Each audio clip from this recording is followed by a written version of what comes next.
Eu tô me sentindo, que estava falando para a Paula, estou me sentindo aqui numa peça, uma vez que eu participei de dança, que eu ficava lá dentro e aí as coisas aconteciam, eu entrava no final de tudo.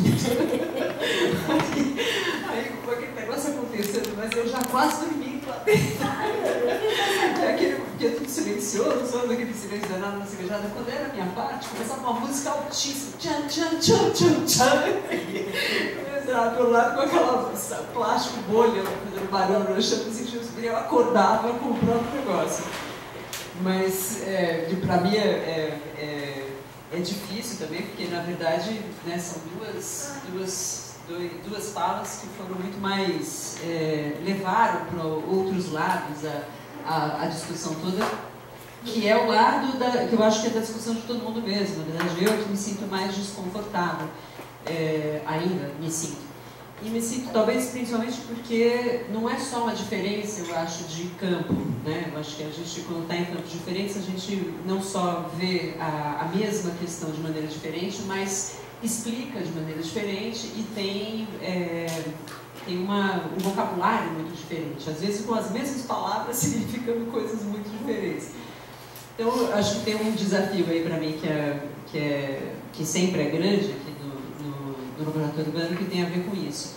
Mas o que eu fiquei pensando sobre, especialmente memória e fabulação, mas especialmente memória, é porque eu fico até mais relaxada quando eu vejo que tem gente ali, você vai me ajudar numa coisa aqui, que é a questão da memória para a gente, quando estuda coisas do corpo, é alguma coisa que é do próprio corpo, que é alguma coisa que é uma função corporal. É uma atividade corporal quase que involuntária. Não é uma coisa que depende do meu desejo de ter memória, do meu desejo de construir memória. É alguma coisa que todo organismo vivo, todo sistema vivo tem como uma de suas funções, isso que se chama função memória. E essa função memória, ela tem por papel, ela tem por função, né? Ela cumpre justamente a possibilidade daquele organismo, daquele sistema, ganhar em continuidade no tempo, ganhar em continuidade na vida. De que maneira? Justamente fazendo aquilo que a gente genericamente chama de aprendizado, né? Assegurando determinados aprendizados. O que isso significa corporalmente? Significa que alguns acionamentos sensório-motores que o corpo faz, quando se repetem algumas vezes, e eles se repetem porque se deparam com situações semelhantes, quando se repetem, eles são consolidados, eles são estabilizados como padrão. E esse é o padrão que você recorre àquele padrão a cada vez que você vai viver a mesma situação. É assim que a gente aprende a escrever com a caneta, é assim que a gente aprende a usar garfo e faca, é assim que a gente aprende a andar, é dessa maneira. Então, o que a gente faz é estabilizar alguns padrões de acionamento de uma cadeia uma cadeia neuronal, na verdade, que junta tudo aquilo que compõe o movimento. O que acontece, na verdade, é que isso que é uma função do corpo e que eu não controlo, né? Ele vai lá consolidando determinadas coisas. O que a gente faz em dança, aí é um pouco diferente, é que o que a dança precisa fazer é treinar um pouco mais algumas desses processos de estabilização. Então é isso que a gente faz quando, por exemplo, treina uma técnica ou quando aprende uma coreografia. Então você aprende uma coreografia, alguém faz um movimento e com a transmissão oral, você vê o outro se mover e você tenta fazer igual. Mas o tentar fazer igual, porque eu não estou vendo só o desenho espacial que aquele movimento cumpre. Você já vai desenvolvendo uma forma de ver que quando você vê o movimento do outro, você identifica o tônus muscular, você identifica a temporalidade daquele corpo, você identifica que tipo de oscilação aquilo vai promover. Você já começa a identificar aquele tipo de padrão de movimento que o outro está desenhando. E aí você é capaz de reproduzir não só o gesto, né, o ato em si mesmo e o movimento em si mesmo, mas é aquele movimento desenhado, já ele composto com uma outra com uma outra entonação, é a entonação do movimento. E é claro que nesse momento é um corpo diferente daquele que está executando aquele movimento que vai executar o mesmo movimento. Então esse corpo que vai aprender aquilo ali, ele já tem uma conformação e um conjunto que a gente genericamente chama de repertório de padrões de acionamento sensório-motor, e é com aquele repertório que esse corpo então se depara com novas possibilidades de movimentação. E a nova possibilidade, ela vai sempre começar por algum tipo de similaridade de forma. É muito difícil um corpo que, por exemplo, esteja treinado por capoeira, ele ter a habilidade e a rapidez de responder a um desafio de se mover como um corpo de butô, por exemplo, de dança butô. Como é muito difícil um corpo de uma sambista responder com a mesma rapidez e percepção que ela tem e já desenvolveu para perceber os passos de samba de roda, das suas avós, mesmo com aquela saia toda cobrindo os pés e sem enxergar o detalhe nem nada, ela consegue perceber que jogo de corpo está acontecendo dentro daquela roupa.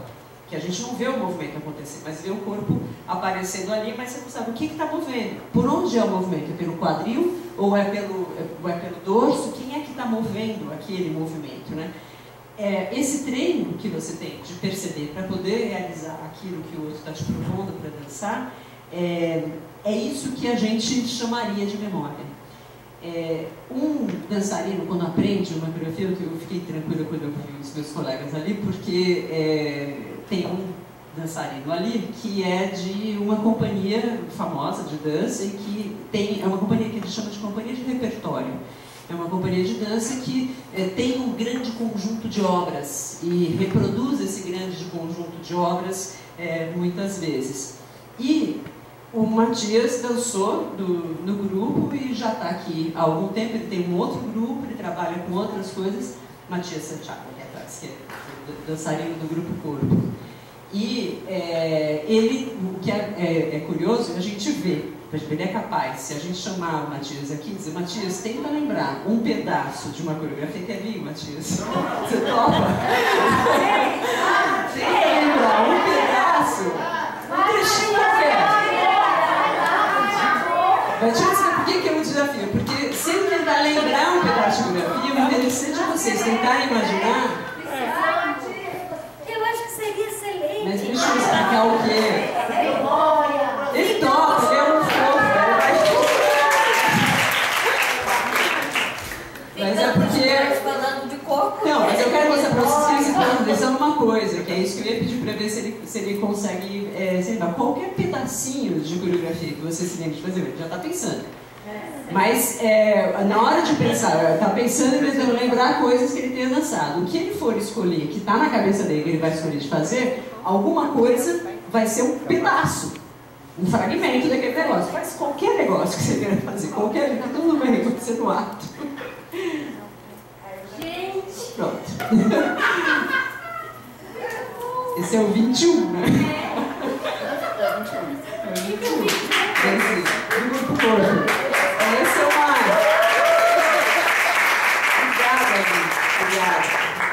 O que eu queria mostrar com isso é o seguinte, que isso aqui é um trecho de uma coisa muito mais complexa, que é a coreografia inteira, que a gente que assiste, que vê, que desenha, a gente reconhece o trecho. A gente reconhece aquele gesto e aquele gesto dentro daquele conjunto que estava lá.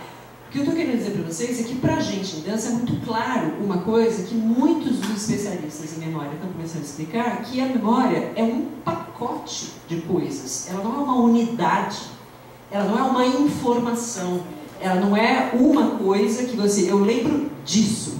Não, você não lembra disso, você lembra de um conjunto de coisas que compõe aquilo naquele momento em que você fez pela primeira vez, ou naquele momento em que você começa a fazer agora, você não reproduz aquilo que você fez. O que você está fazendo agora é uma constituição de outro conjunto de condições para aquilo se instaurar. Então é um exercício que eu, lembrando aqui, isso que o Washington insistiu e falou muito sobre essa coisa do presente, né, da história da memória, seriam algumas coisas que se formulam no presente.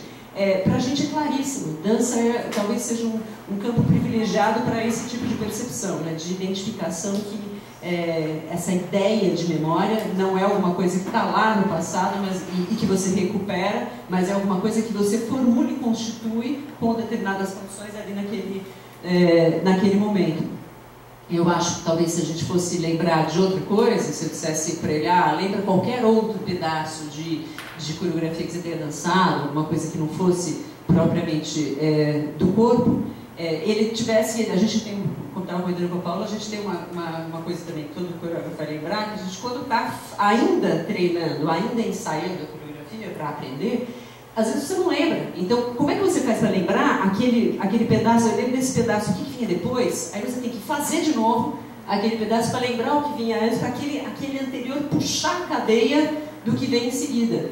Então, na verdade, a composição coreográfica é uma cadeia de enredamentos que compõem uma estrutura lógica. E é como uma fala. Então, você vai construir aquela estrutura lógica, se faltar um pedaço desse, você percebe que tá faltando alguma coisa. Aí você fica tentando o que é, e vem alguém, não, é esse pedacinho aqui. Tá. Tem um filme sensacional, que é um documentário de muitos anos atrás, que é a Pina Bausch ensaiando uma dançarina antiga que ela tinha, uma japonesa, para dançar a Sagração da Primavera. E é impressionante ela ensaiando, porque a menina faz 500 vezes e ela fica lá dizendo não, a menina fica... E ela só dizendo não. Aí tem uma hora que ela se levanta e vai até lá, do lado da menina, e faz o que era aquele movimento, aquelas coisas lindas de braço que a Pina Bausch faz. No que ela faz aquilo, você percebe claramente o que foi que a menina esqueceu, o que foi que a menina não percebeu, que ela não identificou naquilo que era o Jacir. E aí ela volta, se senta, e daí em diante todas os outros mas tem aquele momento, né, do braço quase chegando no ápice, depois começando a cair, né? Isso eu acho que pra gente é uma coisa muito diferente tratar de memória e tratar de fabulação, porque é quase como se a gente dissesse, então, em larga medida, toda a ação de dança, né, todo modo de dançar, será sempre fabulatório. Mas, por outro lado, a gente diria o contrário, não é nem que ele é fabulatório, porque se fabulação é a simulação ou a invenção de uma experiência não vivida, eu não vivi, mas eu fabulo que vivi aquilo, né? E eu finjo que falo de alguma coisa como se tivesse vivido, é justamente aquilo que eu não vivi, não seria nunca dança, né? Dança seria sempre alguma coisa que é sempre uma experiência e não fabulação de uma experiência. É sempre uma experiência, porque a cada momento é a experiência da produção e da composição dessas associações, das cadeias sensório-motoras que compõem aquele movimento e a cadeia lógica de todos aqueles momentos que vão gerar isso que a gente chama de coreografia, obra, sei lá o quê. Mas isso é uma discussão interessante porque em dança, por exemplo, a maior dificuldade para tratar de historiografia, para fazer história, isso que a gente chama, sei lá o quê, de narração historiográfica sobre alguma coisa, a maior dificuldade é uma discussão sobre isso que vocês falam, quer dizer, o grande valor que é dado a um arquivo. A pergunta é, o que é um arquivo da dança? Aonde está esse arquivo da dança? Né? Para muitos coreógrafos já é claro que o arquivo da dança está no próprio corpo. Então é alguma coisa que não é um corpo que ele ativa o seu arquivo para aparecer aquela informação, aquela caracterização que você precisa que seja, que você vai dizer que é o acervo daquela dança. Então como é que eu reproduzo, por exemplo, que eu danço de novo alguma coisa que já foi dançada, uma Sagração da Primavera. Sagração da Primavera eu nem dizer porque ele ainda tem uma certa partitura, uma coisa ali, mas uma coreografia dessas do Rodrigo, por exemplo, né, do Rodrigo Pedreteiros. Como é que ele compõe uma coisa e depois ele consegue remontar essa coisa, muitas vezes, com elencos de dançarinos completamente diferentes, se ele próprio não dança mais toda aquela coreografia. ele tem um ensaiador. E o ensaiador dele é aquela pessoa que carrega no corpo aquela coisa toda. Então é essa pessoa, no caso do Rodrigo era a Paulinha, né? Que era a irmã dele, que ela é capaz de ir de um em um e dizer, não, o seu braço é mais para cá, a cabeça é para lá, isso aqui é mais para frente, aquilo mais para trás. É ela que vai arrumar cada um dos movimentos de cada um daqueles ali. E ela conhece o todo da coreografia e ela conhece as pequenas partes daquela coreografia. E tem um outro desenho, uma outra coisa que isso é companhia de repertório. Agora, tem uma outra coisa, que é isso que a gente está chamando, que a gente conhece por dança contemporânea, que não trabalha dessa maneira.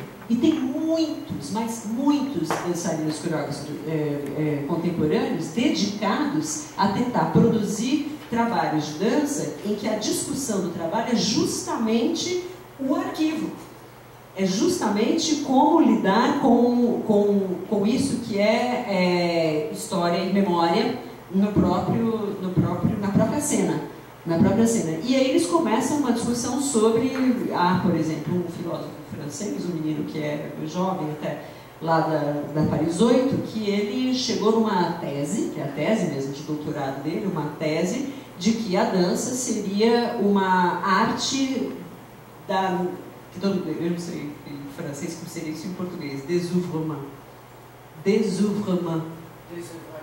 Como é que seria isso em português? Eu faço ideia. Que é aquilo que é a recusa ou a antítese da obra. Não seria possível falar em dança como uma obra, e não seria possível falar de dança como um produto. Uma obra, algo que você diz, tem aqui uma coisa, essa é uma dança X. Não haveria isso. Porque o que há, na verdade, é um processo de construção daquilo que a cada vez... Fabiana, muito bom isso. Que a cada vez que ele vai ser constituído, ele começa tudo de novo. Ele constrói esses elos a cada vez de novo. Depois eu posso, quem tiver interesse, pode passar milhões de exemplos interessantes de pessoas que estão fazendo isso.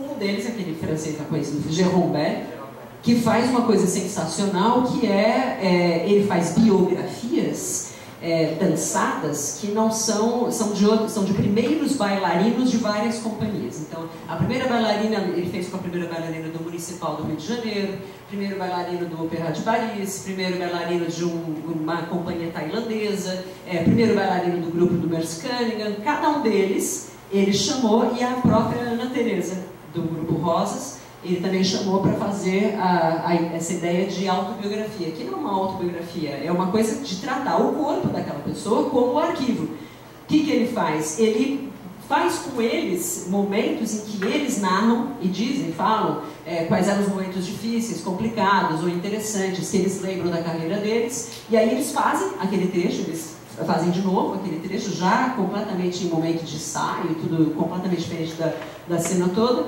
Se o cara está fazendo um dueto, por exemplo, vai fazer só a parte dele, e a gente não vai ver o que aquilo é de dueto nem nada, e ele vai construindo aquilo durante o próprio processo, e nesse momento esse bailarino começa a juntar coisas de momentos diferentes e épocas diferentes naquele mesmo momento e vira um desenho próprio ali naquilo que parece um ensaio, na verdade, né?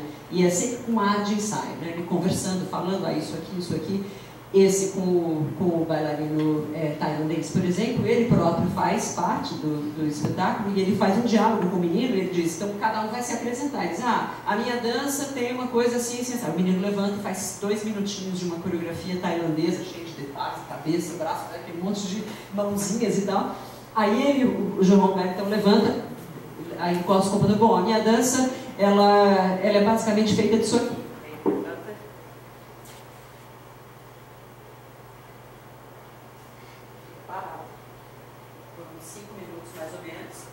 E aí ele diz, minha dança, quase que 90% da minha dança é sempre feita disso. Esse é o principal passo da minha dança, é um não movimento.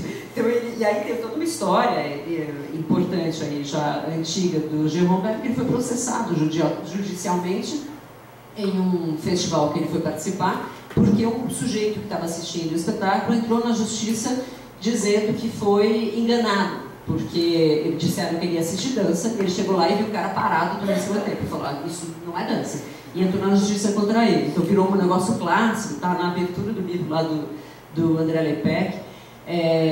Mas enfim, eu acho que isso é só para dizer para vocês como, na verdade, até a discussão sobre historiografia de dança é uma discussão que não é a história das obras de dança. É a história que se conseguiu contar sobre dança até este momento, são histórias de artistas, dançarinos, coreógrafos, onde eles nasceram, morreram, com quem estudaram, o que fizeram, por onde andaram, e a lista de obras que eles produziram. Mas não há ainda um exercício historiográfico que tente apontar para a gente, mostrar para a gente como é que foi a modificação daquele padrão corporal do mesmo corpo ou de uma companhia de dança ao longo de certo tempo. É um exercício a ser feito. Você lembra por que eu conheço bem o corpo? Porque no meu doutorado eu fiz um êxito de 9 anos de obras do Grupo Corpo, até chegar no O Corpo, foi 2000 que terminou, tentando analisar isso, ver quais são as modificações mesmo dos padrões corporais e padrões cinéticos mesmo, de movimento que eles têm. Mas isso um exercício que foi possível fazer porque o grupo está ativo. Então, eu fui até lá, assisto, ensaio, converso com as pessoas, você vê aquilo acontecer. E você vê as obras, eu acompanhei as obras durante um largo tempo. Depois de um tempo que eu não acompanho mais, quando você vê depois de não sei quanto tempo e retoma aquele mesmo trabalho, você percebe diferenças já de coisas, mas não é mais, você perde um pouco a cadeia daquelas modificações, mas é possível inferir coisas e discutir coisas por esses fragmentos. Na verdade, eu não vou me delongar muito mais, mas o mais importante que eu queria tentar trazer para vocês como contribuição específica da gente é essa noção de que memória e fabulação não faz muita diferença para a dança nesse sentido, porque a fabulação, sendo uma experiência inventada, não seria o caso da dança, nem se trata disso. Mas a ideia de memória é como uma coisa que não é uma coisa, é uma atividade do corpo, é uma função própria de qualquer organismo vivo, mas que ela monta, ela se constitui e ela qualifica a existência de uma vida, né? A sua memória corporal, ela lhe constitui e ela qualifica a sua existência. De que maneira? Porque ela vai... ao longo do tempo que a gente faz, dessa cadeia de associações, porque ela também acontece por associação, não é nunca por um gesto puro, né? Essa cadeia de associações que são feitas para produzir um gesto ou um movimento, é essa cadeia que vai se modificar ao longo do tempo e manter alguns resquícios de alguma coisa que ainda mantém o suficiente para eu dizer, isso é um gesto próprio da Margarete, isso é um gesto próprio do Dito. Por que eu identifico a particularidade de cada pessoa? Porque tem algum desenho ali naquela cadeia que é uma tonicidade, que é uma velocidade, que é a impressão de uma força que está ali naquele movimento que é próprio daquela pessoa. A gente lembra de um sujeito que a gente via lá na Praia do Forte, um senhor que vendia coisa lá, que a gente olhava e dizia, gente, este é o homem lento. É o homem lento, mas lento mesmo. Todo o ritmo dele era assim, você pode me dar uma Coca-Cola? Ele levantava a mão assim devagarzinho, ia pegar a Coca-Cola, aí ele virava com a cabeça devagarzinho assim, ele era todo em câmera lenta. Ele era um senhor. E não era uma coisa que fazia tremer, nada, ele fazia com toda a dignidade, chega, só que o gesto dele era mais, parecia que ele estava em outro tempo mesmo, ele te dava, era assim que ele fazia, era simplesmente impressionante. E não é uma coisa de controle do movimento, você vê que é a dinâmica do corpo dele, que nem meu pai, que nunca conseguiu correr, ele só andava, já tem uma emergência, ele não ia sair correndo, ele ia andar um pouco mais rápido, não ia sair correndo nunca, né? Essas é que são as consolidações, as estabilizações desses padrões que a gente chama de memória. Então, a memória é aquilo que, na verdade, aparece a cada momento como resíduo dessa experiência de reconexão das cadeias todas. Mais ou menos isso que funciona lá para a dança. Então, acho que, de fato, a gente teria discussões muito diferentes para fazer esse exercício até de trazer. Eu queria ter trazido desenhos para vocês, mas eu preciso ter do Matias, tem graça nisso, que podia me ajudar. Mas não tem, era difícil achar pedacinhos de coisas que pudessem mostrar para vocês. Mas tem um conjunto de artistas fazendo essas experiências que seria... Eu tenho uma, por exemplo, que é a Olga de Soto, que ela fez a tentativa de remontagem da Mesa Verde, que é uma coreografia moderna, né? E lá, início do século passado, ela vai ter do Bourdieu, um alemão, lá, época do Lava, aquelas coisas que ela foi tentar reconstruir. Ela faz isso como entrevistando um monte de velhinhos que dançaram, fizeram parte da companhia, sei lá. O espetáculo inteiro é toda a cozinha da montagem do negócio, mas não tem a coreografia da Mesa Verde. Você vê todo aquele negócio falando, tudo não sei o que, quantos documentos, quantos isso, quantos aquilo, né? Tudo sensacional, as pessoas incríveis, e ela com a mesa, e ela discutindo, ela fazendo, mas não tem a cena mesmo, a própria a composição. Então, é quase como já estão, num certo ponto, nos dizendo, olha, há um certo limite para a reconstrução dessas coisas, né? Que já se chamou aí dessa reconstituição, remontagem, agora estão falando em reenactment, em reativamento, reacionamento das coisas, são outras terminologias que vão se usando para isso, mas esse já está saindo do vocabulário de todos os dançarinos, já não é uma coisa possível de considerar como possível, você não nada. Você faz a coisa, você não você faz na hora. Essa aqui que seria... Bom, acho que a gente tem mais muito o que discutir. A repetição não é nunca a repetição do acionamento. Então, que é o que se faz inclusive chama repetição lá nos ensaios, em francês chama repetição, mas a repetição que a gente faz em coreografia, para repetir o movimento, em sala de aula, a gente conhece as aulas da professora tal, são todas iguais. É lá, todo mundo repete aquilo todos os dias. A repetição é uma repetição sempre diferente, porque justamente como você acionando um conjunto, uma cadeia de movimentações ali naquele momento, segundo uma determinada condição que o seu corpo está naquele dia, ele vai ativar de maneira diferente.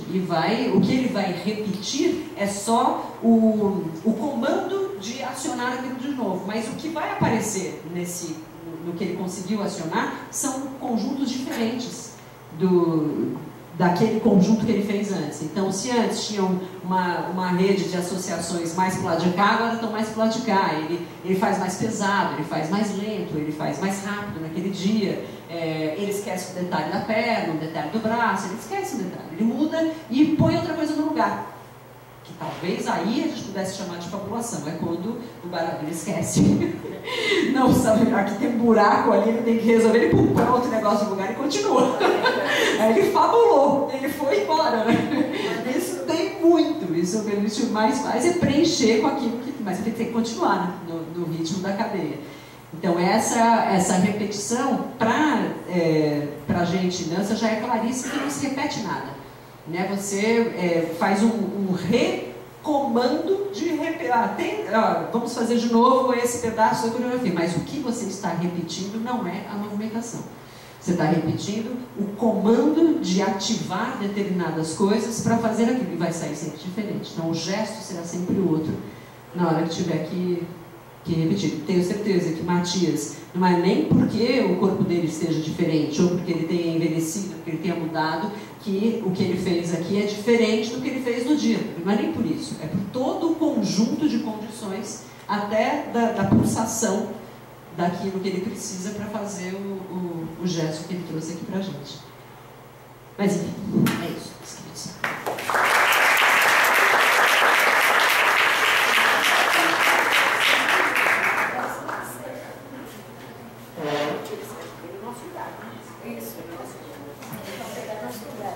Bom, vamos pegar. A gente vai fazer a mesa e eu vou convidar os debatedores. Professora Raquel Esteves Lima, Janaína Bechler e a Alessia. Sim, sentar, por favor. A gente vai fazer uma primeira. Explicar para a Raquel que chegou.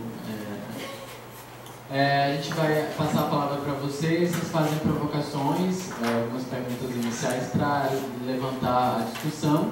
A gente volta para o público fazendo mais perguntas e a mesa responde. Então, são perguntas detonadoras para o debate, certo?